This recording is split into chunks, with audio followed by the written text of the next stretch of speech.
Bonjour, donc voici une vidéo pour le montage du bulbuli détendeur. C'est un rappel et expliquer pourquoi on monte le bulbuli détendeur à cet endroit et pas à un autre. Voilà, on va commencer. Le dessin de deux évaporateurs ventilés. Donc vous remarquez bien que le liquide arrive ici et je pars vers le compresseur ici. Et idem ici. Comme le liquide va comme ça, en descendant, mon air dans l'évaporateur doit aller en contre-courant. Donc je vais être l'inverse du liquide. Le liquide, s'il va comme ça, l'air doit aller comme ça. Si le liquide allait comme ça, mon air irait comme ça. Alors, premier montage qu'on va voir, déjà, on va regarder celui-ci.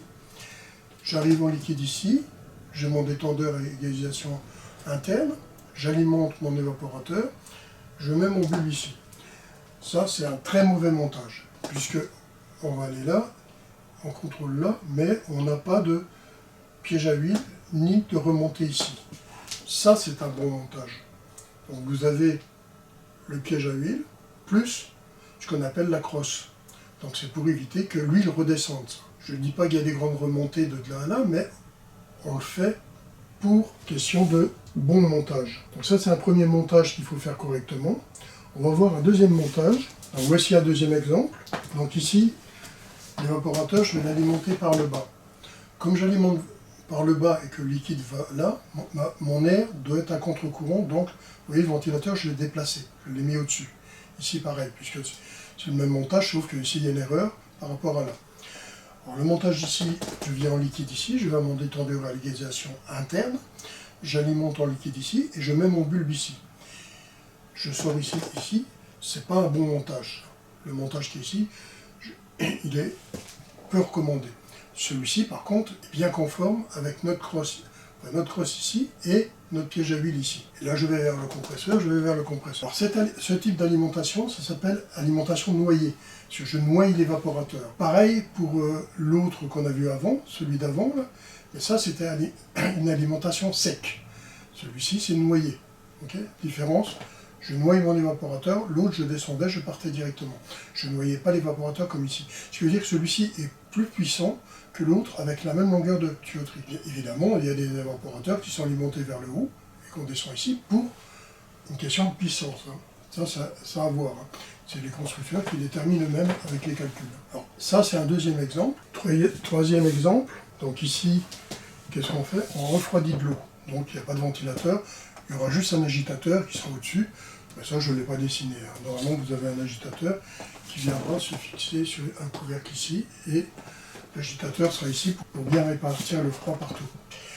Bon, ici, j'ai dessiné le serpentin comme ça, mais le serpentin peut très bien être tout autour de la cuve. Dans beaucoup de cas, c'est autour de la cuve. Par exemple, pour les bières couleurs, donc les refroidisseurs de bière, le serpentin est autour et les serpentins de bière sont au milieu.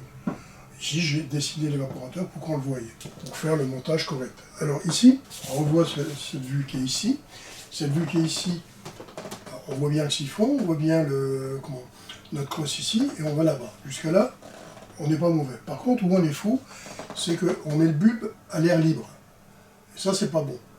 Donc le détendeur est ici, en haut, à l'extérieur de l'eau. Il y a les raccords, c'est pas la peine d'aller le mettre dans l'eau. Ici, il est là. Et le bulbe est ici. Dans ce genre de refroidissement, le bulbe doit être dans l'eau, absolument. Parce qu'en fin de compte, il va refroidir l'eau et lui doit être en contact avec l'eau. Donc le bulbe doit être dans l'eau. Et toujours notre siphon et notre crosse ici, vers le compresseur, dans notre détendeur et notre bulbe dans l'eau. Ça, c'est un montage correct. Ça, c'est un montage qui n'est pas correct. Juste à cause du bulbe. Donc voici encore un autre montage d'un détendeur. Donc là, j'ai mis un détendeur à égalisation externe. Bon, ici, il y a un distributeur, je ne l'ai pas dessiné, mais il y a un distributeur ici. Un distributeur qui distribue à plusieurs endroits le liquide dans mon évaporateur et il y aura un collecteur à la sortie. Bon, ici, je l'ai fait pour la simplicité. Donc le liquide, il arrive ici, on arrive à notre détendeur égalisation externe, celui-ci aussi. Donc le même, là j'ai le compresseur. Alors ici, j'ai mis mon siphon piège à huile, crosse, donc les deux là sont bons. Le ventilateur, il est placé là à contre-courant, donc l'air va comme ça parce que le liquide monte comme ça, donc l'air doit être à contre-courant. Pareil ici, on est à contre-courant. Toujours faire un contre-courant. Donc ça, alimentation encore en noyé. Parce que j'alimente vers le bas, c'est en noyé. Quand j'alimente vers le haut, c'est en sec. Je me répète. Alors, qu'est-ce qu'on a comme différence entre là et là? Ici, j'ai un bulbe ici, j'ai les gaziations externes ici. Ici, j'ai les gaziations externes ici, j'ai le bulbe ici. Donc ici, les gaziations externes est avant le bulbe et là après. Le mauvais montage, il est où? Il est ici. Pourquoi? Tout simplement, c'est qu'on met les gaziations externes toujours après le bulbe. Pourquoi après le bulbe? Tout simplement, c'est parce que quand on alimente en liquide ici, dans le détendeur, vous allez voir dans mes vidéos de détendeur, vous verrez, il y a une petite tige qui coulisse à l'intérieur du détendeur dans la boîte au-dessus du détendeur, qui est soudée sur la membrane du bulbe. Et celle-ci n'est pas étanche à 100%. Alors on pourrait très bien avoir du liquide qui remonte par ici, qui vient de là et qui remonterait un tout petit peu ici. Le peu de liquide qui remonterait ici viendrait ici, influencerait mon bulbe et ferait croire à mon bulbe que je suis bien alimenté alors que je suis mal alimenté à l'évaporateur. Donc il fermerait le détendeur avant qu'on alimente complètement l'évaporateur. Ici, je suis bien alimenté parce que même si je fuis un peu, le liquide part directement, il ne va pas influencer mon bulbe. Donc il faut toujours avoir le bulbe et l'irradiation après, exprès pour ça, pour les fuites. C'est ça son but. Position du bulbe sur le cuivre. Le bulbe on place en haut ici, pour les cuivres qui sont jusqu'au 5/8e, limite 3/4. Mais tout aussi en dessous, le bulbe est en haut. Pourquoi? Parce que ici vous avez de l'huile. Comme c'est des petits cuivres, on pourra avoir que si on le mettait sur le côté, on pourrait avoir une influence avec l'huile. Nous, c'est pas l'huile qu'on contrôle, c'est le gaz. Ici, le bulbe au-dessus de 5/8e. Donc c'est 16 mm, 5/8e plus ou moins. On place le bulbe 2 heures, 4 heures, ou 14 heures, 16 heures, ça c'est comme vous voulez. Mais on va le placer dans cette zone-là. On ne va plus le placer ici, c'est ici. Et surtout pas en dessous de 4 heures, parce que là vous avez l'huile qui est ici, c'est le même phénomène qu'ici. Nous, c'est le gaz qu'on veut contrôler et pas l'huile. Okay.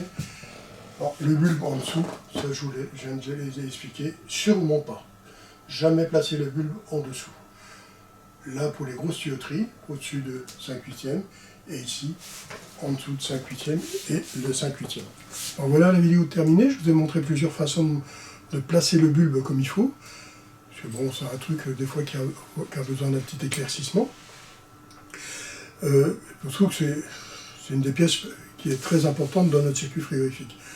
Le montage du bulbe au mauvais endroit et mal monté, ça peut causer beaucoup de problèmes. N'oubliez pas un truc que je signale en plus, sur les chambres de congélation, il est bien d'isoler le détendeur. Beaucoup dans les vidéos me disent oui, le détendeur il givre et ceci, cela, mais il est mieux d'isoler le détendeur. Parce que le détendeur, c'est l'endroit où c'est le plus froid pour ainsi dire. Et qu'est-ce qui se passe? Quand on passe en dégivrage, des fois on n'arrive pas à dégivrer ce détendeur et ça accumule de la glace à cet endroit-là. Alors il est mieux de l'isoler, comme ça vous êtes tranquille avec ce détendeur. Et bien sûr, faire en sorte qu'on puisse atteindre comme il faut notre réglage détendeur. Si vous l'avez mal réglé au départ, si vous voulez le régler après, il faut avoir accès à l'écrou qui règle le détendeur. Allez, je vous souhaite une bonne fin de journée, à bientôt.